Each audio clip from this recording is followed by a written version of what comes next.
இப்போ நம்ம வந்து யூனிட் 2ஓட 3 மார்க்ஸ் இம்பார்ட்டன்ட் பார்க்க போகிறோம். அதுக்கு முன்னாடி நம்ம யூனிட் ஒன்ல வந்து நிறையா 3 மார்க்ஸ் நம்ம பார்த்தோம். கரெக்டாக ரொம்ப முக்கியமான இம்பார்ட்டன்ட் 3 மார்க்ஸ் பார்த்தோம். இப்போ அது போக கொஞ்சம் இம்பார்ட்டண்டான 3 மார்க்ஸ் அப்படின்னா நம்ம ப்ராப்ளமில் வந்து 1-2 ப்ராப்ளம் இருக்குது. யூனிட் வெக்டாரில் நீங்கள் படிச்சிருக்கீங்க. யூனிட் வெக்டாரில் சால்வ் பண்ணுற ப்ராப்ளம்ஸ் சின்ன சின்ன ப்ராப்ளம்ஸ் இருக்கும். அதை நம்ம சால்வ் பண்ணிக்கோங்க. அதுவும் கொஞ்சம் இம்பார்ட்டன்ட் தான். அது போக ரொம்ப ரொம்ப முக்கியமான கேள்வி என்னென்னா R is equal to root of நம்ம அந்த ரிசல்டன்ட் ஃபோர்ஸஸ்க்கு ஒரு ஃபார்முலா வச்சுருப்போம். R is equal to root of P square plus Q square plus 2pq cos தீட்டான்றது ஃபார்முலா. இந்த ஃபார்முலா ரொம்ப ரொம்ப ரொம்ப ரொம்ப முக்கியமான formula.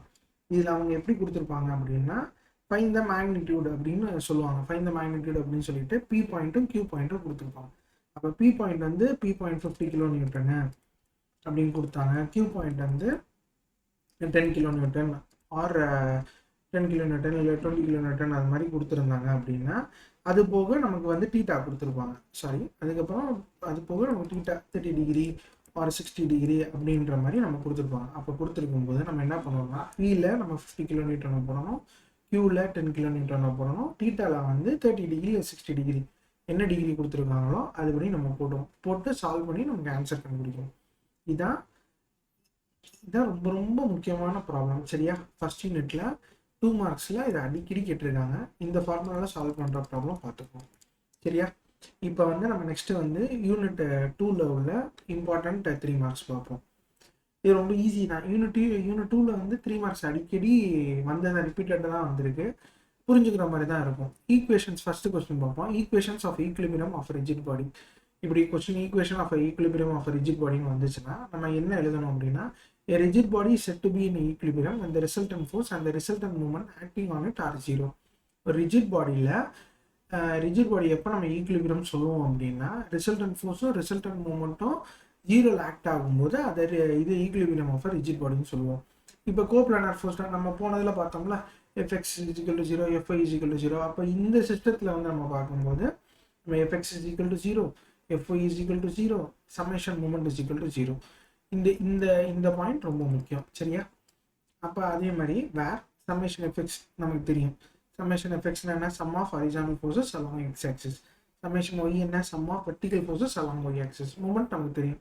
Some of moments about any point clock wise moment positive or anti clock wise moment positive as per sign convention.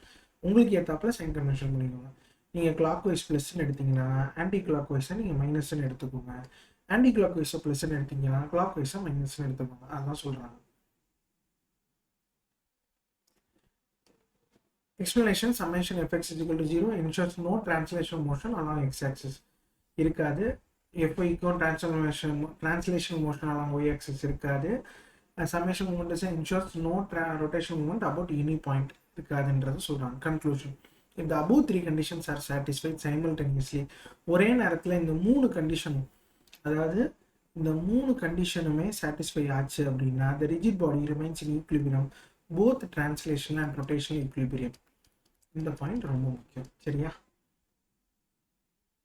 அடுத்த question பார்ப்போம். Define moment of force. இது ரொம்ப ரொம்ப ரொம்ப முக்கியம். இன்ஜினியரிங் மெக்கானிக்ஸ்ல நம்ம பார்க்கும்போது moment is equal to force into perpendicular distance. சரியா? Moment is equal to force into moment is equal to force into நம்ம பெர்பெண்டிகுலர் டிஸ்டன்ஸ்ன்றது ரொம்ப முக்கியமான ஃபார்முலா.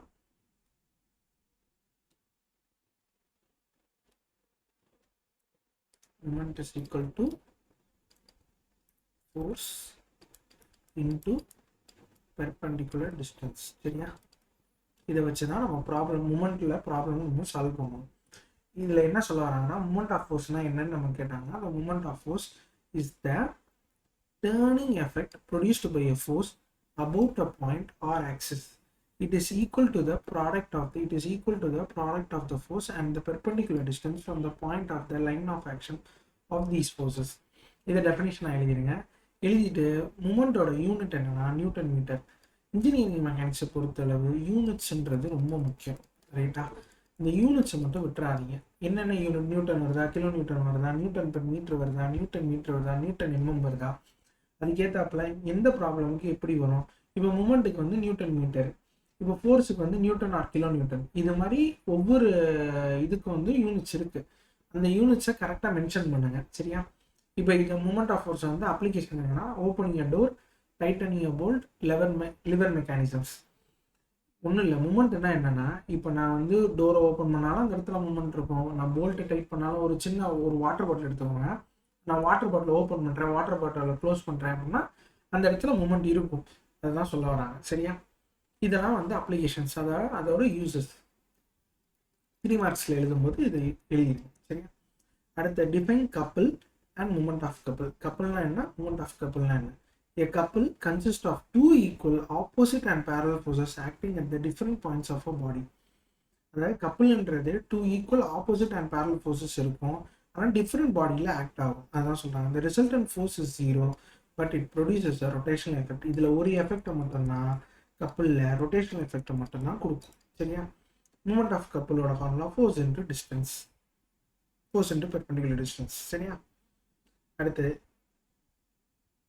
எஃப்னா ஃபோர்ஸ்ன்னு சொல்லுவோம், டினா பெர்பெண்டிகுலர் டிஸ்டன்ஸ் பிட்வீன் ஃபோர்ஸஸ்ன்னு சொல்லுவோம். Example, steering a wheel, turning a nut with a spanner, moment couple. அடுத்தது state Varignon's theorem of moments.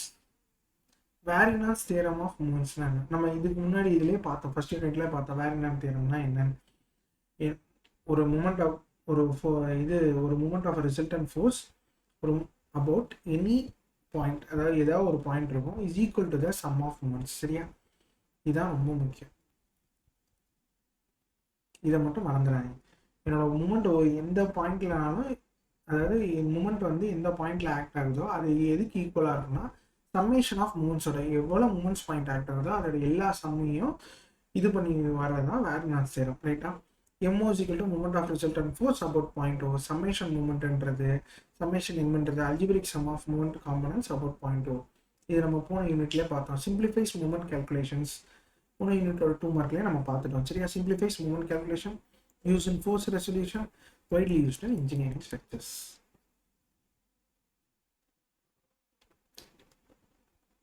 அடுத்தது what is a support reaction? support reaction என்ன, ரைட்டா? support reaction என்ன? A support reaction is the force or moment developed at the support to maintain equilibrium of a structure under external loads. ஒரு external load வரும்போது support ரியாக்ஷன்ன்றது என்ன பண்ணும்னா, equilibrium கண்டிஷனை maintain பண்ணுறது தான் சப்போர்ட் ரியாக்ஷனோட வேலை. அது ஃபோர்ஸாகவும் இருக்கலாம், மூமெண்ட்டாகவும் இருக்கலாம், அதை மட்டும் நல்லா புரிஞ்சுக்கோங்க, ரைட்டா? இப்போ இந்த இடத்துல எக்ஸ்டர்னல் லோட்ஸ், எனக்கு இந்த இடத்துல எக்ஸ்டர்னல் லோட்ஸ் வருது, அப்போ இங்கேருந்து எனக்கு நான் ஒரு ரியாக்ஷன் கொடுக்குறேன். அப்போ நான் ரியாக்ஷன் கொடுக்கும்போது அது ஈக்குலிபிரியம் கண்டிஷனை மெயின்டைன் பண்ணுது, அதுதான் சப்போர்ட் ரியாக்ஷனோட வேலை, ரைட்டா? இப்போ வாட் இஸ் அ சப்போர்ட் ரியாக்ஷனாக நீங்கள் இது மாதிரி டெஃபினிஷன் பண்ணிவிட்டு இது மாதிரி ஒரு டயக்ராம் கூட வரையலாம். ஒரு பேசிக்கான ஒரு டயக்ராம் வரைங்க, ஒரு ஃபோர்ஸ் டயக்ராமும் அதுக்கு நான் ரியாக்ஷன் டயக்ராமும் வரைங்க. இப்போ இது தனியாகவும் 3 மார்க்ஸ் வந்திருக்கு. டைப்ஸ் ஆஃப் சப்போர்ட் ரியாக்ஷன், ரைட்டா? டைப்ஸ் ஆஃப் சப்போர்ட் சொல்லுங்க அப்படின்னா, டைப்ஸ் ஆஃப் சப்போர்ட்னா roller support, pin or hinged support, fixed support, இதுதான் அதுக்கு டயக்ராம். ரோலர் சப்போர்ட்லனா ஒரு ரியாக்ஷன் தான் இருக்கும், இன்ஜிடு சப்போர்ட்லனா 2 ரியாக்ஷன் தான் இருக்கும், ஃபிக்ஸட் சப்போர்ட்லனா 3 அதாவது 2 ரியாக்ஷன் இருக்கும், ஒரு மூமெண்ட் இருக்கும், சரியா? இது ரொம்ப முக்கியம்.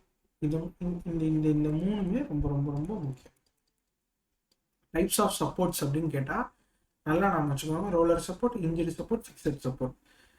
இது வந்து ரோலர் சப்போர்ட்டில் என்ன ஆகும், ரோலர் சப்போர்ட்டில் நம்பர் ஆஃப் ரியாக்ஷன்ஸ் 1 தான். இது இன்ஜுரி சப்போர்ட்டில் நம்பர் ஆஃப் ரியாக்ஷன்ஸ் எவ்வளோ 2.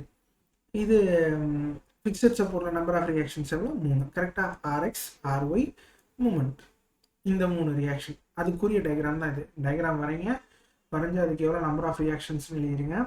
அதேமாதிரி ரோலர் சப்போர்ட்டில் allows rotation and translation along surface, ஒரு ரியாக்ஷன் தானே இருக்குது, அப்போ அது வந்து மூவ் ஆகும். Prevents translation perpendicular to the surface. Number of இது ஓகே, நம்பர் ஆஃப் ரியாக்ஷன்ஸ் நம்ம பார்த்துட்டோம். அடுத்தது இன்ஜுரி சப்போர்ட்டில் அலவுஸ் ரொட்டேஷன், கரெக்டாக ரொட்டேஷன் அதை அலோவ் பண்ணும். Prevents translation in both horizontal and vertical direction, number of reactions பார்த்துட்டோம். ஃபிக்ஸட் சப்போர்ட்டில் prevents translation in both horizontal and vertical directions and also prevents ரொட்டேஷனையும் ப்ரிவென்ட் பண்ணும். இதில் ஹாரிசான்டல் அண்ட் வெர்டிகல், இதில் வந்து allows rotation and translation along surface, இந்த roller சப்போர்ட்டில். இது மூணுத்தையும் டிஃபரன்ஸ் பார்த்துட்டு அதை கரெக்டாக எழுதிருங்க. அதோட நம்பர் ஆஃப் ரியாக்ஷன்ஸும் எழுதிருங்க. Support reactions keep structures in equilibrium. Correct, நம்ம இப்போ பார்த்ததான் ஈக்லிபிரியம் கண்டிஷனுக்கு சப்போர்ட் பண்ணும். they resist external loads and prevent the structure from moving. External லோட்லேருந்து அதை வந்து எக்ஸ்டர்னல் லோட்லேருந்து ப்ரிவென்ட் பண்ண ஸ்ட்ரக்சரை மூவ் ஆகிறது வந்து essential for analysis design of engineering structures. அனாலிசிஸ்க்கு இது ரொம்ப ரொம்ப ரொம்ப எசென்ஷியலான தேவைப்படுற விஷயம். அடுத்த கொஸ்டின் பார்ப்போமா? Define parallel force system. parallel force systemனா என்ன? A parallel force system consists of two or more forces whose line of action are parallel to each other. parallel force systemனா என்னன்னா, two or more forces அதோட line of action பேரலாக இருக்கும். Types like parallel forces next பேஜில் பார்ப்போம். Unlike parallel forces அதோட types என்னன்னா, ரெண்டு types இருக்குது. லைக் parallel forcesஸும் அன்லைக் parallel forcesஸும் அதோட டைப்ஸ். லோட்ஸ் லைக் parallel forcesஸும் அன்லைக் parallel forcesஸும் அதோட types. Loads acting on a example என்னன்னா, லோட்ஸ் வந்து பீமில் ஆக்ட் ஆகிறது ஒரு example. Weight forces on structures மேலே வெயிட் ஃபோர்ஸ் ஆகிறதும் ஒரு example. parallel force systems are commonly analyzed in beams and frames. beams and framesல parallel force system வந்து எதில் அனலைஸ் பண்ணுவாங்கன்னா, beams and framesல அனலைஸ் பண்ணுவாங்க. இதுவும் முக்கியமான பாயிண்ட். அடுத்தது, what is meant by equivalent force system? Equivalent force சிஸ்டம்னா என்ன? Two force systems are said to be equivalent. There are two force systems are said to be equivalent if they produce the same external effect on a body. Two force system வந்து நம்ம ஈக்குவலன்ட்னு சொல்லுவோம் எப்பனா, if they produce same external effect, ஒரே மாதிரி external effect ஒரு பாடியில் அது கொண்டு வந்துச்சு அப்படின்னா அதுதான் ஈக்குவலன்ட் ஃபோர்ஸ் சிஸ்டம். அதோட கண்டிஷன் என்னன்னா, அதுக்கு ரிசல்டன்ட் ஃபோர்ஸஸ் சேமாக தான் இருக்கும், ரிசல்டன்ட் மொமெண்ட்டும் சேமாக தான் இருக்கும். The equivalent force systems simplify complicated loading conditions into simpler forms of analysis. Simple form of analysis கொண்டு வரதுக்கு இது யூஸ் ஆகும். அடுத்தது, சென்ட்ராய்டுனா என்ன? இதுவும் ரொம்ப ரொம்ப ரொம்ப முக்கியமான கேள்வி. சென்ட்ராய்டு சரியா, அடிக்கடி கேட்குற கேள்வி. இது புரிஞ்சு படிக்கோங்க. இதுக்கு இல்லஸ்ட்ரேஷன் டயக்ராம் வரைஞ்சுக்கோங்க. The centroid is the geometric center of an area or plane figure. ரைட்டா? சென்ட்ராய்டு வந்து ஒரு ஜாமெட்ரிக் சென்டரில் தான் இருக்கும். இப்போ இந்த டயக்ராம் இல்லஸ்ட்ரேஷனில் பாருங்களேன், இந்த டயக்ராம் ஒரு சென்டரில் இருக்கும், ஜாமெட்ரிக் சென்டரில் இருக்கும், ஒரு ஏரியாலேயோ ஒரு பிளேன் ஃபிகர்லேயோ இருக்கும். It is the point at which the entire area may be assumed to be concentrated. இதை வந்து ஒரு பாயிண்டாக வந்து அசியூம் பண்ணி வச்சுப்பாங்க கான்சென்ட்ரேட்டடாக. சரியா? அடுத்தது, மேத்தமெட்டிக்கல் எக்ஸ்பிரஷன் என்னன்னா, நீங்கள் சென்ட்ராய்டு மூமெண்ட் ஆஃப் இனர்ஷியாலாம் தேர்ட் யூனிட்டுக்கு போகும்போது சென்ட்ராய்டு மூமெண்ட் ஆஃப் இனர்ஷியாலாம் ரொம்ப ரொம்ப ரொம்ப ரொம்ப ரொம்ப முக்கியமான கேள்விகள். சரியா? 12 மார்க்ஸில் பார்க்கும்போது அதுக்கு யூஸ் பண்ணுற ஃபார்முலாஸ் தான் இது எல்லாமே. இப்போ இந்த A1 நீங்கள் சென்ட்ராய்டு ஃபார்முலாலாம் எக்ஸ் பாருக்கு வந்து போட்டிருப்பீங்க. A1 x1 + A2 x2. சரியா? அதுதான் இதில் போட்டிருக்கு. X bar is equal to summation of AX divided by summation of A divided by என்ன போடுவோம்னா A1 + A2 போடுவோம். அதுதான் இதில் போட்டிருக்கு. அதே மாதிரி ஒய் பாருக்கு எப்படி போடுவோம்னா, ரைட்டா, ஒய் பாருக்கு எப்படி போடுவோம்னா A1 y1 + A2 y2 divided by A1 + A2 போடுவோம். இதை தான் இங்கே வந்து summation AY divided by summation ஏன்னு போட்டிருக்காங்க. ரைட்டா? இதோட எக்ஸாம்பிள்ஸ். இதுக்கு வந்து சென்ட்ராய்டு, நீங்கள் சென்ட்ராய்டு 12 மார்க்லாம் பார்க்கும்போது அதுக்கு முன்னாடி அந்த ஒவ்வொரு ஷேப்புக்கும் சென்ட்ராய்டுக்கும் என்னென்ன ஃபார்முலா இருக்குது, அதை எப்படி எழுதலான்றதை பார்த்துக்கோங்க. சரியா? அப்போ தான் நீங்கள் சென்ட்ராய்டு சம்மையே பண்ண முடியும். Centroid sum moment of inertia அதை புரியாமலாம் பண்ண முடியாது. இப்போ சின்ன ஒரு 2-3 எக்ஸாம்பிள் மட்டும் இதில் எடுத்துருங்க. ரெக்டாங்கிளோட ஏரியா என்ன, லென்த் அண்ட் பிரெத்ன்னு நமக்கு தெரியும். இதோட சென்ட்ராய்டு என்ன, B/2 h/2. இதோட சென்ட்ராய்டு நான் எக்ஸுக்கு பார்க்கும்போது B/2ன்னு பார்ப்பேன், ஒய்க்கு பார்க்கும்போது h/2ன்னு பார்ப்பேன். இப்போ அதே நான் ட்ரையாங்கிளுக்கு பார்க்கும்போது B/3 h/3ன்னு பார்ப்பேன். ரைட்டா? எக்ஸ் பாரும் ஒய் பாரும். அடுத்தது, சர்க்கிளுக்கு வந்து சென்ட்ராய்டு வந்து 0.0,0ன்னு வந்துடும். லொகேஷன் ஆஃப் சென்ட்ராய்டுனா the intersection of the diagonals at 1/3 of the height from the base நமக்கு தெரியும். இது வந்து அட் த சென்டர். சரியா? இதெல்லாம் ரொம்ப முக்கியமான பாயிண்ட்ஸ். இதை புரிஞ்சு படிங்க. The centroid depends only on the geometry, shape and size of the area and not on the material or density. சென்ட்ராய்டுன்றது மெட்டீரியலை பேஸ் பண்ணியோ டென்சிட்டியை பேஸ் பண்ணியோ அவங்க சொல்லலை, ஜாமெட்ரியை பேஸ் பண்ணி ஷேப் அண்ட் சைஸை பேஸ் பண்ணி தான் சென்ட்ராய்டுன்றதை வந்து மென்ஷன் பண்ணுறாங்க. அடுத்தது டிஃபைன் சென்டர் ஆஃப் கிராவிட்டி. இதுவும் ரொம்ப முக்கியமான கேள்வி 3rd யூனிட்ல. சரியா? சென்டர் ஆஃப் கிராவிட்டினா என்ன? The center of gravity is the point through which the entire weight of a body acts irrespective of its orientation. Center of gravity என்றது is a point, ஒரு point மொத்த என்டையர் வெயிட் ஆஃப் த பாடியும் அந்த orientation பாயிண்ட்ல தான் act ஆகும். அதுதான் centre of gravity. For a homogeneous body the centroid and the centre of gravity coincide. ஒரு ஹோமோஜீனியஸ் பாடியாக இருந்தால், ஹோமோஜீனியஸ் பாடி ஹெட்ரோஜீனியஸ் பாடியும் இருக்கு. ஹோமோஜீனியஸ் பாடியாக இருந்தால் சென்ட்ராய்டும் சென்டர் ஆஃப் கிராவிட்டியும் கோயின்சைட் ஆகும். அடுத்த கேரக்டரிஸ்டிக்ஸ். என்டையர் வெயிட், இதை நம்ம பார்த்ததான். Entire weight acts to the point helps determine stability of structures, important in structural and machine design. இது ஸ்ட்ரக்சரலுக்கும் யூஸ் ஆகும், மிஷின் டிசைனுக்கும் யூஸ் ஆகும். ரைட்டா? The center of gravity of a uniform rectangular plate lies at its geometric center. Example.